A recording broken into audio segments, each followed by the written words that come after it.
From Branson Springfield Roof Co., I have Daniel Coren. He is the person who basically founded it. He's the owner, even written a book about it. Good to see you.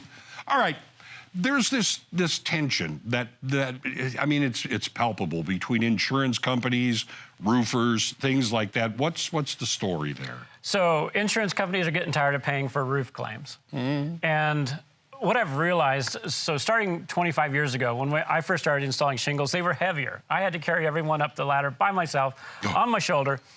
And they've decreased the thickness and the quality of shingles. Didn't decrease the price for some reason, but many manufacturers have gone to cheaper quality shingles. And what I find is that they get destroyed in hailstorms easier. And Which a lot means of people, more claims. yeah, and the insurance company is left holding the bill because, oh, we got to replace this roof again. Yeah. Well, why don't we put on something that's a little more bulletproof?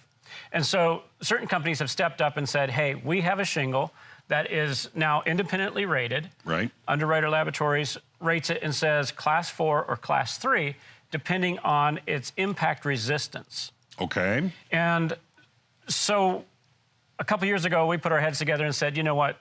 We're having the same customers every 3 to 5 years. This isn't good. And I've actually approached the manufacturers and said, hey, please stop selling the flimsy stuff. Yeah. Because it shouldn't be sold here. It might last in California where all they have to deal with is, 3 rainstorms a year or something and no hail. But here, we get beat up every spring. Yes, we do. So, And if the hail doesn't get you, the branches get you. that's true.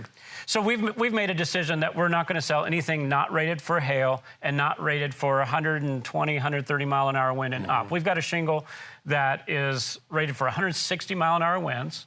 Okay. So that's, Substantial. Toto, where are we now? Yeah. The house has moved, but you still have a roof on it. Yeah, yeah. And the quality is built to last even up to 2-inch hail, which is, we get a lot of hail, but it usually doesn't get that big. So that gives you a little more purchase on the length of life of that roof. And many insurance companies come back and said, thank you, and that they might give you a lower deductible or reward you in some way for that. This sounds like the old adage, you get what you pay for. You can buy the thin, the flimsy ones, but you're going to have them replaced 3 or 4 times. Yeah, yeah. You want to keep your roof as it is as long as possible. For sure. All roofs, residential, businesses, you Yes. take care of all of that. Yes, and there's a variety of products there. There's also metal roofs. They're more hail resistant than shingle roofs. And then in a previous episode, I know we talked about briefly the rubber. Right. The rubber composite roof that can be hail proof, it rated for hail of any size, which is just absolutely phenomenal. Okay. That's a great idea right there, especially in this area. People want more information. How do they get it? Well, they can go to our website, bransonspringfieldroof.com. They can walk into the Springfield showroom, they can walk into the Branson showroom, or they can just call 844-TOP-THAT. See? And you can't top that. There's the guy to talk to. Call 844